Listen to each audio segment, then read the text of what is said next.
नमस्कार, मनी गुरु के इस खास पेशकश में आप सभी का स्वागत है। मैं हूं स्वाति रायना। सेक्टर में निवेश का एक्सपोजर अपने पोर्टफोलियो में चाहते हैं तो कई ऐसे सेक्टर हैं जिसमें आप म्यूचुअल फंड के जरिए भी निवेश कर सकते हैं, लेकिन कैसे मालूम चले कि कौन सा सेक्टर निवेश करने के लिए अभी सही है कि नहीं है। किसी सेक्टर में निवेश करने के पैमाने क्या हो सकते हैं, किसी सेक्टर में निवेश करने का सही समय और एग्जिट टाइम क्या होना चाहिए, ये तमाम ऐसी बारीकियां हैं जो आपको समझना और जानना बेहद जरूरी है, क्योंकि सेक्टोरल निवेश हर किसी के लिए नहीं है।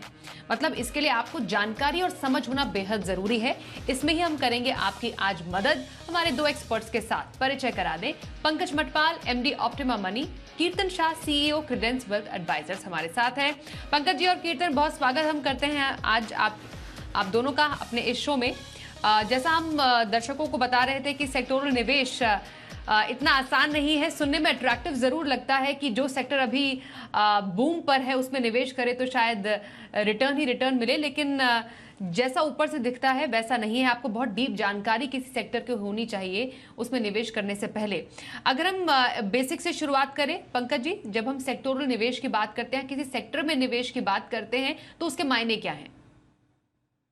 स्वाति, देखिए, पहली बात तो ये जानना बहुत जरूरी है कि अगर हम डाइवर्सिफिकेशन की बात करें तो होना ये चाहिए कि आपका निवेश हर तरह के सेक्टर्स में होना चाहिए, ताकि यदि एक सेक्टर में कुछ रिस्क भी दिखाई दे रहा हो तो कम हो जाए। लेकिन कुछ निवेशक जो मार्केट को समझते हैं और उन्हें ये जानकारी होती है कि किसी एक सेक्टर में ब्रॉडर मार्केट के मुकाबले ज्यादा रिटर्न्स मिलने की उम्मीद की जा सकती है एक पर्टिकुलर टाइम में, तो ऐसे निवेशक जो सीजन्ड इन्वेस्टर्स हैं वो उन सेक्टर्स में थोड़ा निवेश ज्यादा करते हैं, ताकि उनको मार्केट के मुकाबले, यानी कि मैं यदि ऐसा कहूं कि निफ्टी 50 टाइम पर मान लीजिए 12% के रहे एक साल में, लेकिन उस साल में किसी एक सेक्टर ने बहुत अच्छा परफॉर्म किया और उस सेक्टर का रिटर्न ब्रॉडर मार्केट के मुकाबले काफी ज्यादा आया। लेकिन इसका उल्टा भी हो सकता है कि उस सेक्टर में किसी जियो पॉलिटिकल रीजन्स की वजह से, किन्हीं कारणों की वजह से ज्यादा गिरावट भी देखी जा सकती है। तो यदि आपको ये अंदाजा हो, ये समझ हो कि किस वक्त पर कौन सा सेक्टर बेहतर परफॉर्म करने वाला है, तब आप उस सेक्टर में इन्वेस्ट करके फायदा उठा सकते हैं। बिल्कुल। तो एक जानकारी होना बेहद जरूरी है किसी सेक्टर के बारे में, उस सेक्टर में निवेश करने से पहले। कीर्तन, आपसे समझेंगे क्या सेक्टर इन्वेस्टिंग हर तरह के इन्वेस्टर के लिए है? क्योंकि जैसा समझ में आ पा रहा है, आपको एक बहुत ही डीप नॉलेज होनी चाहिए किसी सेक्टर की, और जैसा मैंने शुरुआत में बोला, एंट्री कब होनी चाहिए और एग्जिट का सही समय क्या है, ये सेक्टरल निवेश में बहुत ज्यादा इंपॉर्टेंट रहता है। स्वाति जी, मेरे हिसाब से सेक्टोरियल इन्वेस्टिंग हर किसी के लिए नहीं है, और स्पेसिफिकली रिटेल इन्वेस्टर्स को थोड़ा सा चौकन्ना रहना चाहिए सेक्टर इन्वेस्ट करने के पहले। देखिए, अगर आप रिस्क की हायरार्की देखें तो आप इक्विटी में पैसा निवेश करते तो उसमें रिस्क तो है ही, ये फिक्स्ड इनकम जैसा कम वॉलेटाइल नहीं है। पर अगर आप हायरार्की देखें तो सबसे कम रिस्क इक्विटी में लार्ज कैप में है, उससे थोड़ा सा ज्यादा है मिड कैप में, उससे ज्यादा है स्मॉल कैप में, और मुझे ऐसा लग रहा है उससे भी थोड़ा सा ज्यादा है जब आप थीमेटिक और सेक्टोरियल इन्वेस्टिंग करते हैं। तो सबसे पहले एज अ रिटेल इन्वेस्टर आपको समझना पड़ेगा कि इसमें स्मॉल कैप मिड कैप से ज्यादा रिस्क है अगर आपका टाइमिंग गलत हो जाएगा। तो मुझे ऐसा लग रहा है कि अगर आप एक रिटेल निवेशक है तो सबसे पहले अपने कोर पोर्टफोलियो पे फोकस कीजिए। कोर पोर्टफोलियो का मतलब है कि 80% पैसा, 90% पैसा आप ऐसे स्कीम्स में लगाइए जिससे आपका रिस्क प्रोफाइल ज्यादा कंफर्टेबल है। अगर आप मुझे पूछेंगे, अगर मैं एक अग्रेसिव इन्वेस्टर हूं तो मैं large cap, mid cap, small cap तीनों में एक्सपोजर लेना चाहूंगा, थोड़ा सा इंटरनेशनल इन्वेस्टिंग करके डाइवर्सिफिकेशन करना चाहूंगा, और इसके बाद अगर मुझे 5% टैक्टिकल एलोकेशन देना है मेरे पोर्टफोलियो को तो मैं शायद सेक्टर में निवेश करूंगा। और जैसे आपने 2 बार ऑलरेडी मेंशन कर दिया है, मेरे हिसाब से सेक्टोरियल इन्वेस्टिंग में टाइमिंग बहुत जरूरी है। आप कब पैसा निवेश करते हो और कब बाहर निकलते हो, अगर ये टाइमिंग आपका थोड़ा सा गलत हो जाएगा तो मुझे ऐसा लग रहा है कि शायद आपको अपनी एक्सपेक्टेशन से ज्यादा वॉलेटिलिटी का सामना करना पड़ेगा सेक्टोरियल इन्वेस्टिंग में। क्योंकि जनरल रिटेल इन्वेस्टर टिपिकली पिछले 2-3 साल में अच्छा रिटर्न मिलने वाले सेक्टर्स में निवेश कर देते हैं, जो इनवेरिएबली आगे के एक या 2 साल में उतना अच्छा परफॉर्म नहीं करते। तो एज अ रिटेल इन्वेस्टर मुझे ऐसा लग रहा है कि आप पहले कोर पोर्टफोलियो बनाइए, और थोड़ा सा अगर आपको टेक्टिकल या सैटेलाइट पोर्टफोलियो में पैसा निवेश करना है तो 5% तक आप सेक्टोरल इन्वेस्टिंग जरूर कर सकते हैं। तो कोर पोर्टफोलियो आप बनाइए, लार्ज मिड स्मॉल कैप का एक पोर्टफोलियो आप बनाइए, उसके बाद टैक्टिकल पोर्टफोलियो में आप सेक्टोरल फंड जो है उसको शामिल कर सकते हैं। ये इंपॉर्टेंट स्ट्रैटेजी जो कि हमें कीर्तन ने बताया। अब कितने तरीके के कैसे जो सेक्टर है वो खासतौर पर म्यूचुअल फंड के निवेशकों के लिए मौजूद हैं, ये अब मैं पंकज जी आपसे समझना चाहती हूं कि कौन से सेक्टर में जो म्यूचुअल फंड होते हैं वो निवेश करते हैं, जिसके थ्रू जो एक आम निवेशक है, रिटेल निवेशक है, वो सेक्टर्स का एक्सपोजर भी ले सकते हैं। अभी जब हम बात करते हैं डाइवर्सिफाइड फंड्स की, तो आपका इन्वेस्टमेंट करीब करीब सभी सेक्टर्स में होता है। सभी फंड्स में कम हो या ज्यादा हो, तो चाहे फाइनेंशियल सर्विसेज हो, फार्मा हो, आईटी सेक्टर हो, सभी तरह के सेक्टर्स में एक्सपोजर होता है।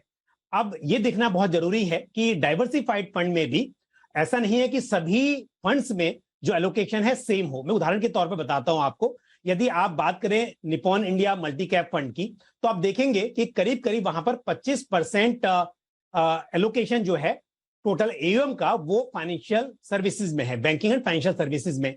वहीं यदि हम बात करें क्वांट एक्टिव फंड की, वो भी एक मल्टी कैप फंड है, लेकिन वहां पर फाइनेंशियल सर्विसेज में एक्सपोजर काफी कम है।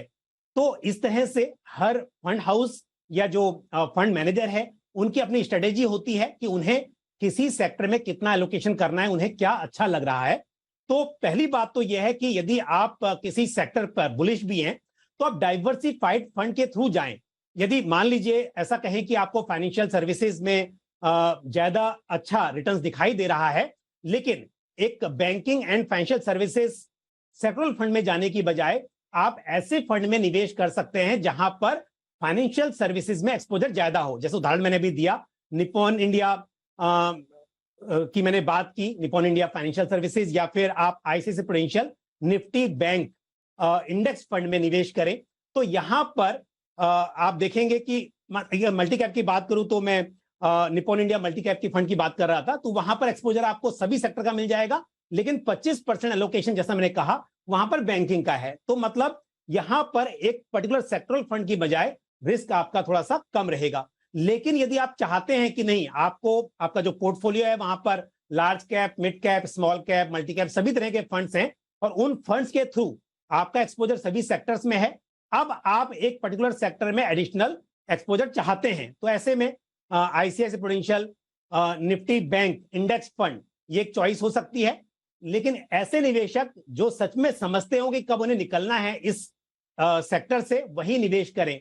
हमने देखा कि आईटी सेक्टर जब कोविड-19 के टाइम पर लॉकडाउन चल रहा था तो बहुत ही तेजी दिखाई दे रही थी, लेकिन पिछले एक साल में करीब 18% की हमने वहां पर गिरावट देखी है। तो कहने का मतलब ये कि अगर आप किसी सेक्टरल फंड में जाते हैं तो आपको वहां पर जैसे एंट्री है वैसे एग्जिट का भी पता होना चाहिए, कब निकलना है, तभी आप सेक्टरल फंड में निवेश करें। बाकी अदरवाइज डाइवर्सिफाइड फंड्स में आपके पास अच्छी चॉइस रहती है। हाँ, क्योंकि banking and financial service fund की बात चल रही है। कीर्तन, आपका व्यू क्या है बैंकिंग सेक्टर के लिए अच्छे संकेत आने वाले टाइम में, और ये एक सेक्टर है जो कि निवेशकों को देखना चाहिए अपने पोर्टफोलियो में ऐड करने के लिए? स्वाति, डेफिनेटली मुझे ऐसा लग रहा है बैंकिंग सेक्टर 4 कारणों की वजह से काफी अच्छा मीडियम टर्म में परफॉर्म कर सकता है। सबसे पहले आप देखिए, बैंकिंग में आपका बिजनेस क्या होता है, मार्केट से लोन लेते हो और कहीं किसी और को, दूसरे को ज्यादा इंटरेस्ट रेट पे लोन देते हो, राइट? तो उसका डिफरेंस आपका इनकम है। तो आप जितना ज्यादा लोन दोगे उतना ज्यादा आपका इनकम बढ़ेगा। अब आप देखिए पिछले सिर्फ 12 महीनों में क्रेडिट ग्रोथ, जिसका मतलब जितना पैसा दिया गया है एज लोन, तकरीबन एक साल में 16% से बढ़ चुका है। अगर आप देखें कि बैंक्स ने इंडस्ट्रीज को साल दर साल 13% ज्यादा लोन दी है, रिटेल इन्वेस्टर्स को तकरीबन 20% ज्यादा लोन दिए। तो सबसे पहले तो क्रेडिट की डिमांड बहुत है, यानी लोन की डिमांड बहुत है। पिछले एक साल में काफी लोन्स दिए गए जो सेक्टर के लिए काफी पॉजिटिव है। अब आप देखिए स्वाति, दूसरा, इन बैंक्स में मार्जिन इंप्रूवमेंट्स काफी हुए हैं, जिसे आप नेट इंटरेस्ट मार्जिन कहते हैं बैंक्स में। तो ये हुआ इसलिए कि आपकी इंटरेस्ट रेट बढ़ गई है। तो आपने देखा कि कैसे तेजी से लोन रेट्स हर बैंक ने बढ़ा दी, पर उनकी डिपॉजिट रेट्स उतनी तेजी से नहीं बढ़ी है। तो क्योंकि डिपॉजिट रेट उधर ही रह गई और लोन रेट काफी बढ़ गई, तो बैंक्स की मार्जिन्स काफी इंप्रूव हो गई है। और एक्सपेक्टेड है कि शायद इतना आज वाला मार्जिन नहीं, पर कोविड के पहले वाले मार्जिन तक डेफिनेटली बैंक सस्टेन कर पाएंगे। और तीसरा कॉर्पोरेट कैपेक्स साइकिल। अब आप देखिए मैन्युफैक्चरिंग में जो बहुत सारी कंपनीज थी, उन्होंने काफी डीलेवरेज कर दिया है पिछले 2 सालों में कोरोना के। और अभी क्योंकि इकोनॉमी अच्छा कर रही है और उनको विजिबिलिटी दिख रही है, यही सब कंपनीज वापस आकर ज्यादा लोन लेने की कोशिश कर रही है। तो एक कैपेक्स साइकिल भी कॉर्पोरेट्स में वापस आ रहा है। और अगर इकोनॉमी अच्छा करेगी तो एनपीएस कम हो जाएंगे। ये चारों चीज मुझे ऐसा लग रहा है कि बैंकिंग सेक्टर के लिए काफी पॉजिटिव है। पर दो चीज डेफिनेटली यहाँ पर बताना चाहूंगा। सबसे पहले तो क्योंकि मार्जिन इंप्रूवमेंट्स हुए हैं, इतना सारा क्रेडिट ग्रोथ हुआ है, बैंक के स्टॉक्स भी काफी भाग चुके, तो वैल्यूएशन वाला जो पहले बड़ा गैप था वो थोड़ा सा कम हो चुका है। उस पर ध्यान रखिए। तो ऐसा नहीं कि आज आप पैसा डालेंगे इमीडिएटली पैसा बनना शुरू हो जाएगा। 3 साल 5 साल के व्यू से मेरे हिसाब से आना चाहिए। और अगर आपके कोर पोर्टफोलियो में आपने म्यूचुअल फंड्स में निवेश कर रखा है, तो तकरीबन 30% जितना एलोकेशन तो हर फंड का बैंकिंग और फाइनेंशियल सर्विसेज को ऑलरेडी होता ही है। तो आपको ये ध्यान में रखना है कि क्या आपको उससे ज्यादा एक्सपोजर बैंकिंग और फाइनेंशियल सर्विसेज में चाहिए, तो डेफिनेटली बैंकिंग सेक्टर अच्छा लग रहा है। स्वाति,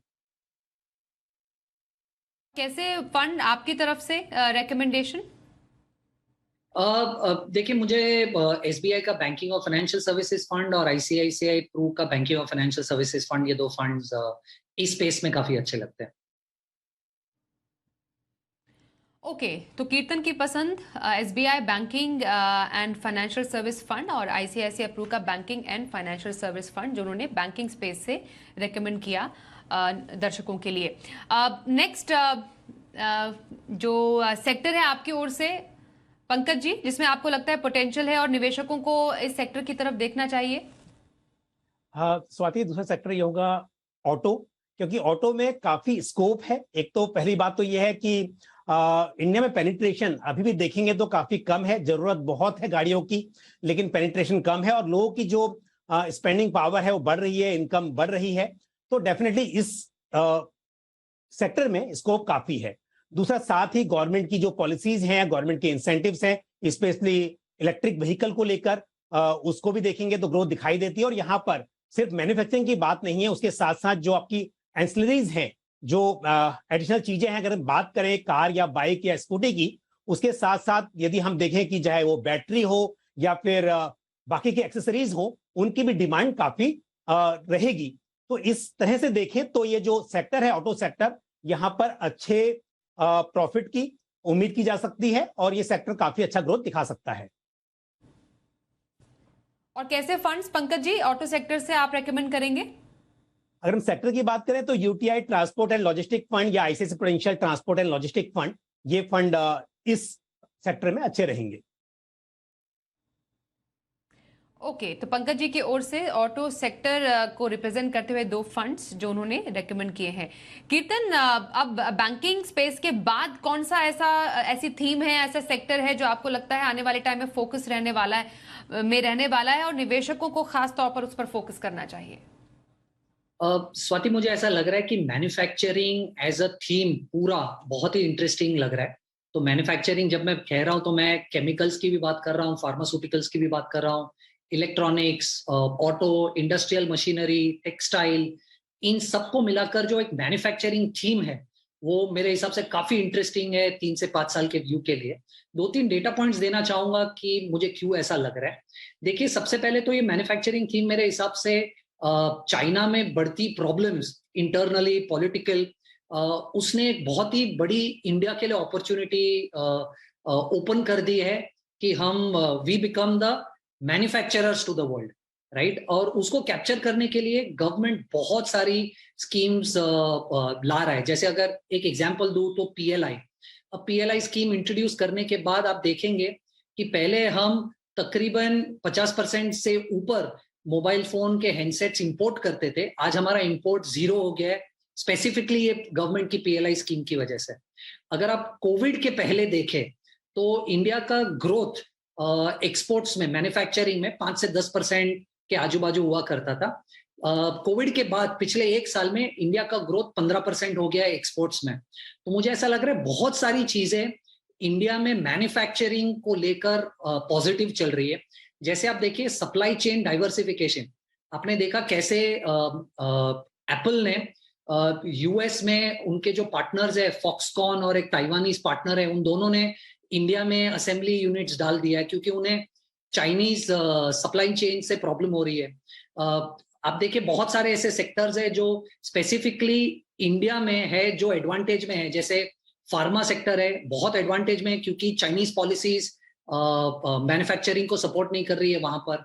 अब देखिए कैपिटल एक्सपेंडिचर बहुत ज्यादा हो रहा है आज बहुत सारे मैन्युफैक्चरिंग बिजनेसेस में, जैसे पंकज जी ऑटो की बात कर रहे थे, राइट। और इस सेक्टर में टेक्निकली इतना ज्यादा डीलेवरेज हो चुका है ऑलरेडी कि अब जब बहुत सारा पैसा इस सेक्टर में कैपेक्स के दौर पे लगेगा तो मुझे ऐसा लग रहा है पिछले अगले 3 से 5 साल में मैन्युफैक्चरिंग एज अ थीम बहुत ही बढ़िया परफॉर्म करेगा। ऐसी एक्सपेक्टेशन है कि आप FY28 तक एक $1 ट्रिलियन इकोनॉमी एक्सपोर्ट में बना लेंगे, जबकि आज आपके पिछले 1 साल का एक्सपोर्ट $418 बिलियन है। तो मुझे ऐसा लग रहा है मैन्युफैक्चरिंग एक बहुत ही इंटरेस्टिंग थीम है।